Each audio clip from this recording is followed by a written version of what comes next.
Assalamualaikum warahmatullahi wabarakatuh. Di sini saya perwakilan dari kelompok 1 akan menjelaskan topik yang berjudul Pancasila dan Islam. Adapun yang akan kita bahas dalam topik ini adalah yang pertama, Pancasila sebagai sistem filsafat Islam. Yang kedua, Pancasila sebagai ideologi bangsa dan negara. Yang ketiga, Pancasila dalam perspektif Islam. Adapun latar belakangnya, dalam mempelajari Islam dan Pancasila, kita sangat dituntut untuk bisa memahami dan mengerti tentang pengertian secara umum ataupun khusus antara keduanya.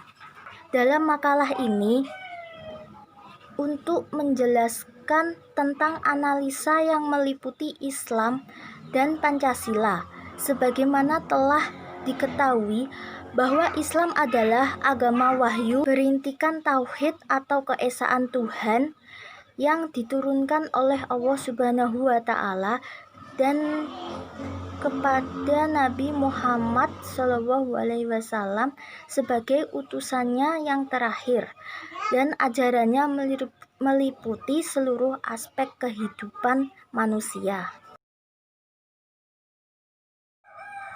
Sedangkan Pancasila merupakan dasar negara, pemersatu dan jati diri bangsa Indonesia yang majemuk, serta alat pemersatu bangsa Indonesia.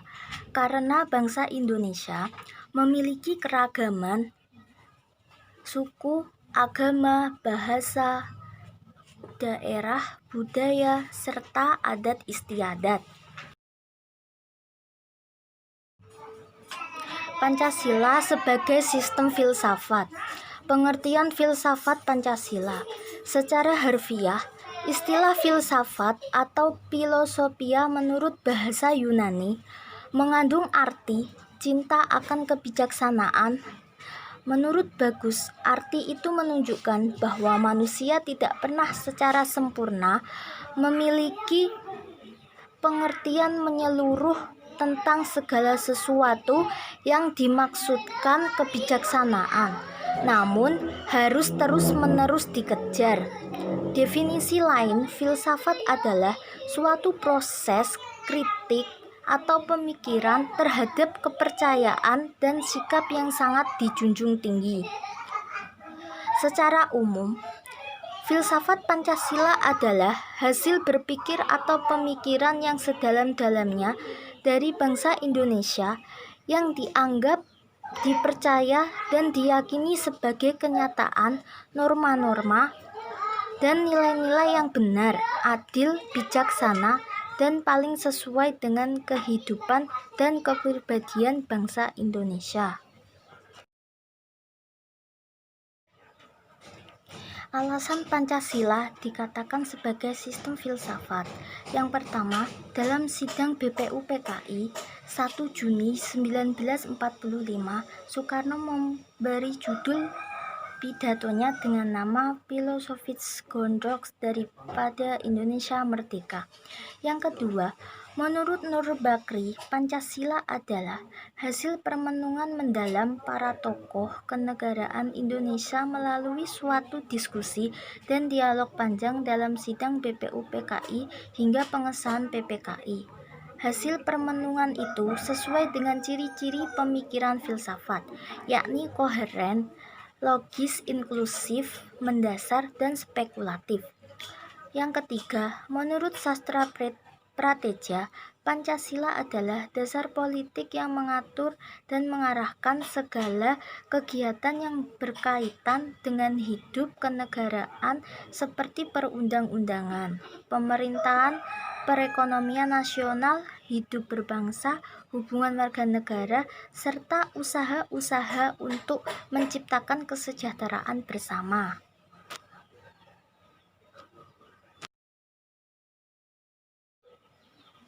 Landasan Pancasila sebagai sistem filsafat. Yang pertama, filsafat Pancasila sebagai genetivus, objektivus, dan subjektivus.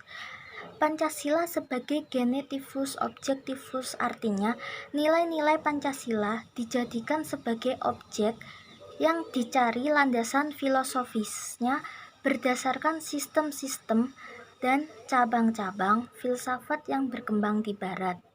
Yang kedua, landasan ontologis filsafat Pancasila. Ontologi adalah cabang filsafat yang membahas tentang hakikat segala yang ada secara umum, sehingga dapat dibedakan dengan disiplin ilmu-ilmu yang membahas sesuatu secara khusus.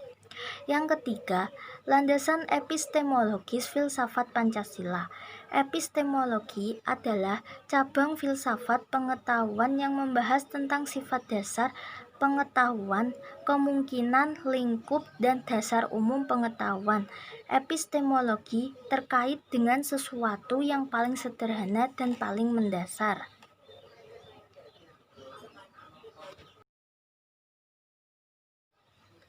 Fungsi dan peranan filsafat Pancasila. Pancasila dapat digolongkan sebagai filsafat dalam arti produk, sebagai pandangan hidup, dan dalam arti praktis. Ini berarti filsafat Pancasila mempunyai fungsi dan peranan sebagai pedoman dan pegangan dalam sikap, tingkah laku, dan perbuatan dalam kehidupan sehari-hari, dalam bermasyarakat, berbangsa, dan bernegara bagi bangsa Indonesia. Pancasila sebagai ideologi bangsa dan negara. Pengertian Pancasila sebagai ideologi. Kata ideologi diciptakan oleh Antoine Destutt de Tracy pada akhir abad ke-18 untuk mendefinisikan sains tentang ide. Ideologi dapat dibedakan menjadi dua pengertian, yaitu ideologi dalam arti luas dan ideologi dalam arti sempit. Dalam arti luas, ideologi menunjuk sebagai pedoman hidup di semua segi kehidupan, baik pribadi maupun umum. Sedangkan dalam arti sempit, menunjuk sebagai pedoman hidup dalam bidang tertentu, misalnya sebagai ideologi negara.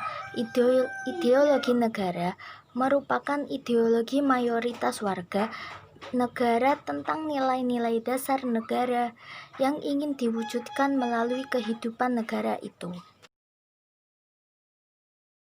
Fungsi Pancasila sebagai ideologi bangsa dan negara. 1. Memperkokoh persatuan bangsa karena bangsa Indonesia adalah bangsa yang majemuk. 2. Mengarahkan bangsa Indonesia menuju tujuannya dan menggerakkan serta membimbing bangsa Indonesia dalam melaksanakan pembangunan. 3. Memelihara dan mengembangkan identitas bangsa dan sebagai dorongan dalam pembentukan karakter bangsa berdasarkan Pancasila. 4. Menjadi standar nilai dalam melakukan kritik mengenai keadaan bangsa dan negara. Pancasila sebagai sebuah ideologi memiliki 3 dimensi, yaitu dimensi realita, artinya nilai-nilai dasar yang terkandung dalam ideologi itu secara real berakar dan hidup dalam masyarakat atau bangsanya, yaitu mencerminkan kenyataan hidup yang ada di dalam masyarakat di mana ideologi itu muncul untuk pertama kalinya. Dimensi idealisme, artinya kualitas ideologi yang terkandung dalam nilai dasar, itu mampu memberikan harapan kepada berbagai kelompok dan masyarakat tentang masa depan yang lebih baik. 3.